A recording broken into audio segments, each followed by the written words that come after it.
Major गौरव आर्या, क्या expectations बढ़ गई हैं? क्योंकि हमने जिस तरह से पाकिस्तान को ध्वस्त किया है, उन्होंने 400 ड्रोन भेजे, एक नहीं चला। उन्होंने मिसाइल भेजी, कुछ नहीं फटा। आदमपुर के एयरबेस पे जब प्रधानमंत्री गए, S-400 की बात हुई, हमारे एयरक्राफ्ट की बात हुई, सबका जवाब प्रधानमंत्री ने बिना कुछ कहे दे दिया, वहां खड़े होकर S-400 पीछे रखकर, अपने MiG-29 पीछे रखकर।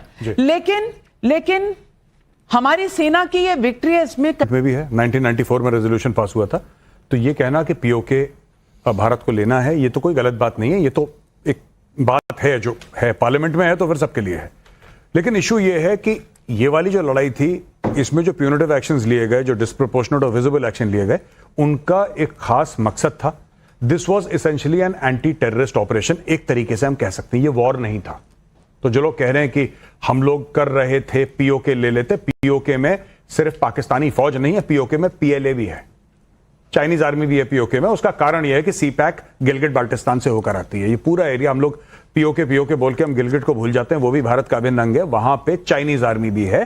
पहली बात तो ये मैं आपको बता दूं, वो भी होगा, लेकिन उसके लिए आपको बहुत तैयारी चाहिए। ये 10, 12, 13 दिन की तैयारी में, ये देखिए ना, बात यह है कि इनको समझ नहीं है, या फिर ये सरकार को घेरे हैं, इनका काम है। मैं तो पॉलिटिशियन नहीं हूं, मैं कोई किसी कांग्रेस बीजेपी का तो नहीं हूं, तो मुझे इनका कोई आइडिया नहीं है क्या बोलते हैं, क्यों बोलते हैं।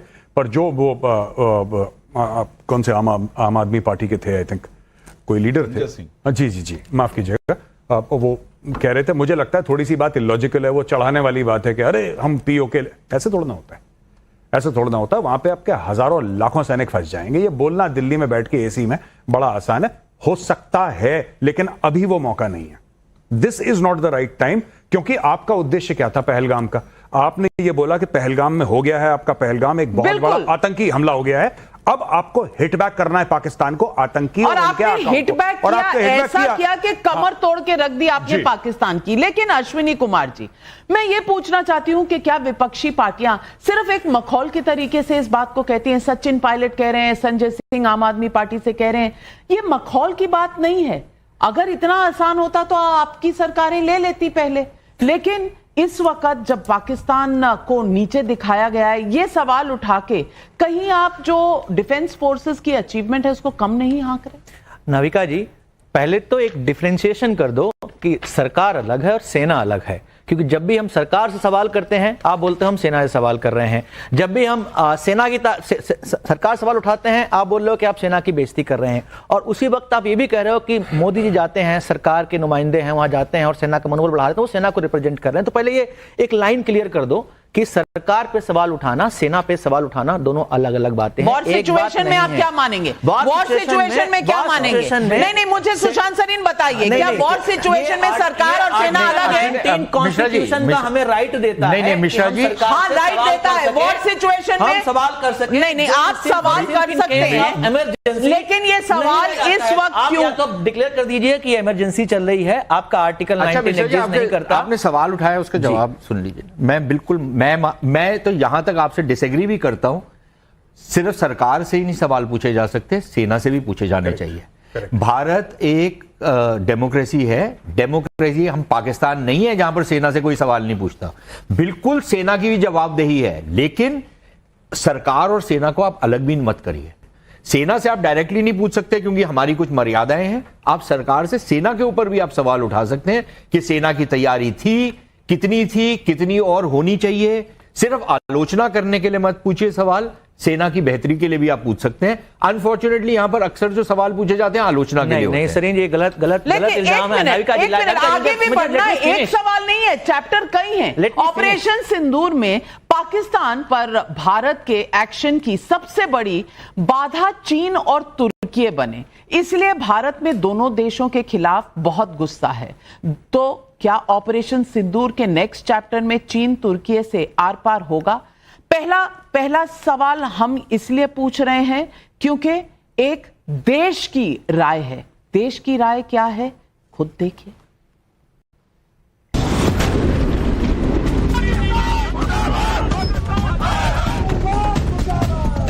हम पाकिस्तान, तुर्की और चाइना के खिलाफ भी बॉयकॉट करेंगे। के खिलाफ हमें भी कोई सख्त कदम उठाना पड़ेगा। कांग्रेस इसलिए बौखला रहा है कि वो कुछ कर नहीं पा रहा है। टर्की बॉयकॉट, टर्की के बाइकाट पे बॉयकॉट के लिए।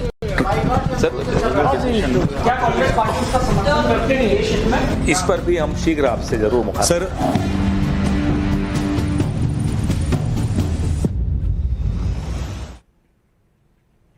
प्रदीप भंडारी जी, सवाल आपसे है, ये टर्की के बॉयकॉट पर देश ने अपना मन बना लिया है। सारे जो टूरिज्म की बुकिंग्स हैं वो 60% डाउन है और 60% लोग जो जाने वाले थे कैंसिलेशंस हो रहे हैं। ट्रेडर्स कह रहे हैं हम वहां से सेब नहीं मंगाएंगे, एप्रिकॉट्स नहीं मंगाएंगे। सवाल है कि जनता में रोष है, लेकिन आपने कल एक कंपनी का कॉन्ट्रैक्ट या सिक्योरिटी क्लियरेंस कैंसिल की। क्या ये बात क्योंकि गर्मा गर्मी में है तो यहीं रुक जाएगी? क्योंकि 2 साल पहले तक तो आप ऑपरेशन दोस्त कर रहे थे तुर्की के साथ। आज क्या हमारा पॉलिसी और हमारा फैसला बदलेगा? नविका जी, इसका एक्शन जो है सरकार लेगी, क्योंकि अगर दुश्मन का कोई दोस्त होता है और जब जंग के समय में अगर वो दुश्मन की मदद करता है तो उसके प्रति हमारी नीति और नियत बदल सकती है। और मुझे लगता है कि जो हमने कंपनी का कॉन्ट्रैक्ट चेंज किया वो बदलेगी। पर आपने बड़ी बात, यहाँ पे कांग्रेस के प्रवक्ता कह रहे थे कि भाई अगर सेना का वो सम्मान करते हैं, ये देखिए कारगिल जिसमें हमारी सेना ने मुंहतोड़ जवाब दिया था। 5 साल तक 2004 से 9 के बीच में कांग्रेस पार्टी ने कहा था कारगिल जो है उसमें सेना का शौर्य नहीं है, कारगिल जो है भाजपा की जंग है। इस तरीके से सेना का सम्मान करते हैं। आज ही के दिन कांग्रेस पार्टी के विधायक ने कहा है कि ऑपरेशन सिंदूर सिर्फ दिखावा था। चाइना पे कब रिस्ट्रिक्शन लगा रहे हो भंडारी जी? चाइना पे कब रिस्ट्रिक्शन लगा रहे हो? सुनो मेरी बात, तो आप बताओ कि कब इसको आप हटा दो अपनी पार्टी से। सवाल पूछा, आप सवाल का जवाब सवाल में कब दोगे? आप सवाल का जवाब दो ना, सवाल का जवाब आप दो। सरकार में आप बैठे हो, इतना सवाल करने का शौक है, विपक्ष में बैठो। ऑफिस खुला है वो एक कांग्रेस इतना ही सवाल करने का शौक है तो विपक्ष में बैठो। टर्की के ऊपर सरकार में बैठ के आपकी जवाबदेही बनती है, आपकी अकाउंटेबिलिटी बनती है। तुम्हारा विधायक बैठे हो ना, सरकार में आतंकवादियों को मारा गया, तुम्हारा विधायक निजामुद्दीन जो है। अच्छा ये बताओ, आतंकवादियों को जो सेना ने मारा कर दिया एनकाउंटर है। नाविका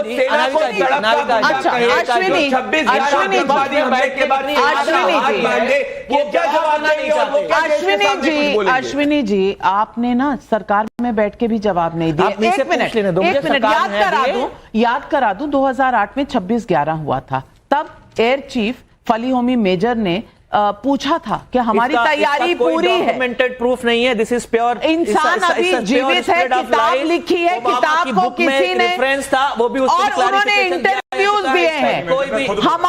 हमारे देश में अगर जम्मू कश्मीर के मोदी जी के बारे में अगर आप वर्ड्स पे जाओगे तो वर्ड्स किस का बिलीव करोगे? एक मिनट देखिए, अगर आप मुझे सवाल नहीं पूछने देंगे तो ये डिबेट नहीं हो सकती। 2008 के ऊपर जो आपके उस जमाने के राष्ट्रीय सुरक्षा सलाहकार थे मेनन साहब, उनकी किताब उन्होंने लिखी हुई है और उसमें भी यही चीज मेंशन की है कि जो सारा जो सरकारी तंत्र था वो ये चाहता था, अधिकारी ये चाहते थे कि ये हो कि कोई प्रतिक्रिया हो पाकिस्तान के खिलाफ। लेकिन जो सरकार थी उस समय उसने फाइनली ये डिसीजन लिया कि नहीं, हम नहीं करेंगे, क्योंकि ये न्यूक्लियर वॉर वगैरह के चक्कर। तो आपको लगता है सरीन साहब कि अभी भी किताबें लिखी जाएंगी उसमें बोला जाएगा कि सरकार क्या कहते हैं, सेना चाहती थी कि पाकिस्तान को हार्ड हिट किया जाए और कहीं ना कहीं हमारे मोदी जी जो है हमारे अमेरिका के दबाव में झुक गए, अमेरिका के दबाव में झुक गए और आप लोग बात करोगे वॉर रुकवा दी। नहीं, वॉर रुकवा दिया, पाकिस्तान को दूसरों का वॉर रुकवाते थे, आज अपना भी वॉर रुकवा दिया। जस्ट देयर फोन कॉल का बस चले तो पाकिस्तान जैसे मुल्क को भेज दो। एक मिनट ये बहुत सीरियस मामले। मनमोहन सिंह का स्टेटमेंट जो कह रहे थे उनको खुशी है कि उन्होंने सर्जिकल स्ट्राइक नहीं करी, सेना चाहती थी कि सर्जिकल स्ट्राइक को। ये रे मनमोहन सिंह को स्टेटमेंट नहीं, अब जवाब दो, अब जवाब दो। कुछ भी मनमोहन सिंह। मैं राजकुमार भाटी जी आपसे पूछना चाहती हूँ। राजकुमार भाटी जी, मैंने सवाल शुरू किया तुर्की से, अब उसमें आपने कांग्रेस का जो था, मैं नहीं कहती कि कांग्रेस के कोई फैसला लेना चाहिए था, लेकिन इतना कहते हुए कि इस देश के खिलाफ जो भी खड़ा है हम उसके खिलाफ हैं, ये कहने में तो कोई दिक्कत नहीं है, किसी को भी नहीं है, किसी राजनीतिक दल को नहीं है। मैं इस बात की सवाल पूछ रही हूं। आज कल के जो प्रेस कॉन्फ्रेंस में ये सवाल पूछा गया था, लेकिन आपने देखा कैसा जयराम रमेश ने माइक उधर से उधर किया, उधर पवन खेड़ा कह रहे नहीं आप कह दो, नहीं आप कह दो। ये लखनऊ की तहजीब जो है अच्छी लगती है, लेकिन इस सवाल पर थोड़ी अटपटी नहीं लगी। और मैं पूछना चाहती हूं, तुर्की का जो किरदार रहा इस पूरी जंग में सबके सामने है, उसके बाद कुछ कहने में क्या दिक्कत है? वोट बैंक की कोई मजबूरी है? पाकिस्तान से हमारा जो मतभेद है और जो हमारी लड़ाई है और जो ये संघर्ष हुआ, वो इस बात को लेकर है कि पाकिस्तान आतंकवादियों की मदद करता है, हमारे देश में हमले कराता है। और जो जो देश पाकिस्तान की मदद करते हैं वो सब भी हमें शत्रु की श्रेणी में गिनने चाहिए और उन सब के खिलाफ भी हमें एक्शन लेना चाहिए। लेकिन एक ये जो धारणा बनाने का प्रयास किया जाता है, ये नरेशन परोसा जाता है कि सत्तारूढ़ पार्टी तो बड़ी देशभक्त है और विपक्ष की पार्टियां का अंदर देश प्रेम नहीं है। ये बहुत खतरनाक खेल है, इससे देश कमजोर होता है। देश का हर नागरिक जाति धर्म संप्रदाय से ऊपर उठ के, पार्टियों से ऊपर उठ के देश के साथ है। अभी जब ये घटना हुई, पहली बात तो पहलगाम में 22 अप्रैल को जब घटना हुई, उसके बाद पूरा देश आतंकवादियों के खिलाफ और पाकिस्तान के खिलाफ बोला। जम्मू कश्मीर जिस राज्य में ये घटना हुई उसकी विधानसभा में प्रस्ताव पारित किए गए, पूरा कश्मीर बंद रहा, मस्जिदों से ऐलान किए गए पाकिस्तान के खिलाफ, आतंकवादियों के खिलाफ, और देश का हर धर्म हर जाति का व्यक्ति इसके खिलाफ था। दूसरे 7, 8, 9 3 दिन जब जो हमारा ऑपरेशन सिंदूर चला, एक भी विपक्षी पार्टी या किसी राजनीतिक व्यक्ति ने कोई आलोचना में एक शब्द नहीं बोला। सब सेना के साथ खड़े थे। सरकार ने सर्वदलीय मीटिंग बुलाई, सारी पार्टियों ने सरकार को समर्थन दिया कि हम आपके साथ खड़े हैं, आप एक्शन लीजिए। लेकिन जब एक तीसरे देश के राष्ट्रपति ने संघर्ष विराम की घोषणा की तो यह आलोचना लायक विषय है, इस पे हम आलोचना करेंगे। बिल्कुल, यही मेरा नेक्स्ट चैप्टर है। 10 सेकंड और दें मुझे, 10 सेकंड और दें। लेकिन नाविका जी कृपया। नहीं देखिए हमारी बात अधूरी रह जाती है, उधर ज्यादा टाइम दिया जाता है, हमें बीच में टोक दिया जाता है। ज्यादा समय बिल्कुल नहीं लूंगा, मुझे मेरे 2 वाक्य पूरे होने। ट्रंप का सवाल आ रहा है तो मैंने सोचा तब बोलने। 2 वाक्य मेरे पूरे होने। अच्छा 2 वाक्य बोल। हमारे प्रधानमंत्री जी ने, केंद्र सरकार ने ये भारत का अपमान कराया है कि अमेरिका हमारे संघर्ष विराम की घोषणा करे और प्रधानमंत्री में खंडन करने तक की हिम्मत नहीं है। बिल्कुल। और कश्मीर के बारे में हमारी पॉलिसी शुरू से रही है, हम तीसरे पक्ष को स्वीकार नहीं करेंगे। प्रधानमंत्री जी ने तीसरा पक्ष घुसा दिया है। इन 2 बातों के लिए आलोचना हम करेंगे, वो हमारा अधिकार है। नहीं बिल्कुल आपका अधिकार है और आप करिए, और यही मेरा अगला चैप्टर है। लेकिन उस चैप्टर पे जाने से पहले थोड़ा आपको याद दिलाना चाहती हूं जो कल राम गोपाल यादव जी ने कहा। हमारी स्क्वाड्रन लीडर व्योमिका सिंह के, पहले तो नाम भूल गए, दिव्या सिंह, चलिए हो जाता है, कोई बात नहीं, बाद में करेक्ट कर लिया। लेकिन उसके लिए जो जाति सूचक शब्द प्रयोग किया, वो क्या किया जाना चाहिए? जो सुप्रीम कोर्ट कह चुकी है कि ये गाली बराबर है, इसे आप नहीं इस्तेमाल कर सकते, कानून का उल्लंघन किया। कौन से केस में कहा सुप्रीम कोर्ट ने किसी की जाति बताना गाली बराबर है? ये कौन सा कानून है इस देश में? नहीं, और कौन से केस में सुप्रीम कोर्ट ने? मैं बता देता हूँ, जाति का नाम लेके मैं बता देता हूँ। नहीं, 2008 supreme court said calling a person और द वर्ड, मैं बोल नहीं सकती, मैं बोल नहीं सकती, मैं बोल दूंगा जो आप ना बोल पाए वो मैं बोल दूंगा। इंटेंशनली इंसल्टिंग अ पर्सन, और इसका इस्तेमाल नहीं होना चाहिए। ये सुप्रीम कोर्ट का ऑर्डर है। यही मैं कहने वाला था। हाँ। इंसल्टिंग, जाति का नाम लेकर किसी को अपमानित करना आप कह रहे हैं, आप कह रहे हैं। नाविका जी समझने का प्रयास तो करिए। आप नहीं, मैं पक्ष पर क्यों अड़ी रहती हैं? चलिए अपराध नहीं है, लेकिन इंसल्ट करना, साहब ने कुछ भी गलत नहीं बोला सेना के साथ, लेकिन सेना की हमारी महिला को आप कह रहे हैं कि इंसल्ट करना कोई बड़ी बात नहीं। इंसल्ट किया तब ना, इंसल्ट कैसे कर दी? आपने कौन सा शब्द इस्तेमाल नहीं किया? मैं बोल रहा हूं, आप जवाब तो सुने, जवाब तो सुने। नविका जी मैं जवाब देता हूं। सुनो भंडारी जी, सवाल मुझसे किया गया। आर्मी में जात ढूंढना है? जात क्यों ढूंढना है? बोल तो रहा हूं। नविका जी आपने पूरा बयान प्रोफेसर साहब का सुना है? बिल्कुल सुना है। क्या उन्होंने गलत बोला? उन्होंने कहा सोफिया कुरैशी को इसलिए अपमानित किया जा रहा है उनका धर्म देख के, और इन 2 अधिकारियों की इन्हें जाति पता नहीं थी, वरना इन्हें भी अपमानित करते। ये इस जाति से यही बयान नहीं है उनका पूरा। नविका जी जाति सूचक नहीं होना चाहिए शब्द का प्रयोग करना, वो शब्द का प्रयोग करना व्योमिका सिंह का अपमान है और हमारी फोर्सेस का अपमान है। क्या हमारी फोर्सेस, मैं इनके बीच में नहीं बोला था। अरे भैया नतमस्तक है मोदी जी के अश्विनी जी, राजकुमार भाटी जी पर्याप्त है दिए क्या? अरे सपा ज्वाइन कर दिए क्या? लेकिन मुख्यमंत्री बोल रहा है कि अश्विनी जी ऐसे डिबेट नहीं हो सकती। मैं स्थगित कर दूंगी डिबेट। एक मिनट, क्योंकि आप झूठ ये गलत है। ये नहीं, कोई झूठ नहीं बोल रहा। ऑपरेशन सिंदूर के, और ये चैप्टर 3 है, ऑपरेशन सिंदूर के स्थगित होने की पहली जानकारी डोनाल्ड ट्रंप ने इस दावे के साथ दी कि उन्होंने भारत पाकिस्तान के बीच मध्यस्थता की। प्रधानमंत्री मोदी का बयान, भारतीय विदेश मंत्रालय की स्पष्टीकरण, प्रतिक्रियाएं और डोनाल्ड ट्रंप के बदलते बयानों से साफ है कि ट्रंप ने गलत बयानी की। लेकिन ट्रंप का नाम लेकर मोदी पर विपक्ष हमलावर है। ऐसे में सरकार का जवाब क्या होगा? ऑपरेशन सिंदूर का अगला चैप्टर है। पहले सुनिए ये बदलते बयान।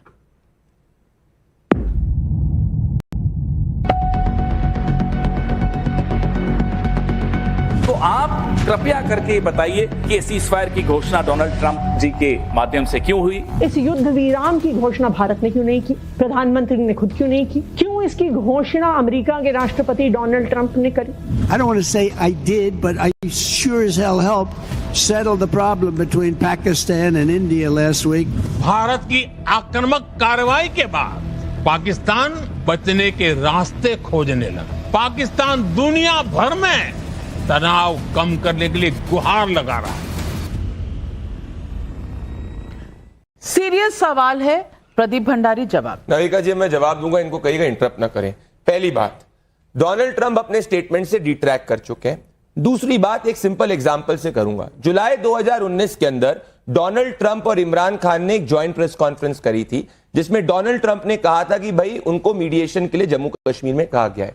15 दिन के अंदर हमने आर्टिकल 370 एब्रोगेट कर दिया। यह है सच्चाई।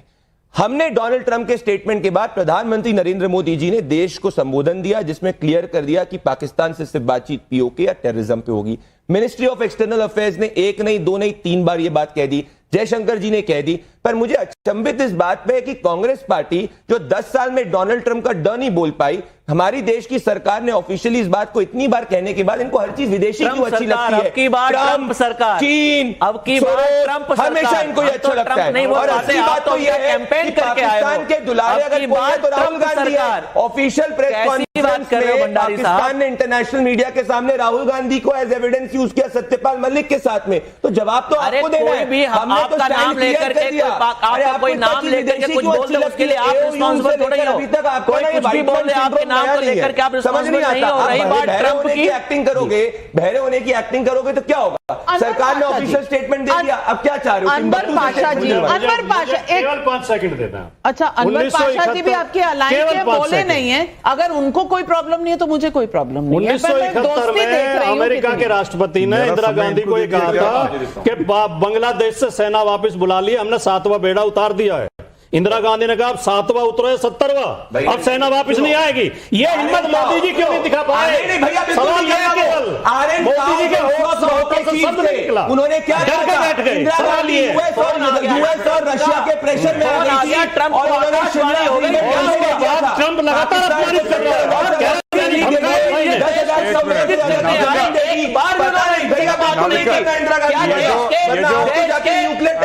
प्रधानमंत्री होने के नाते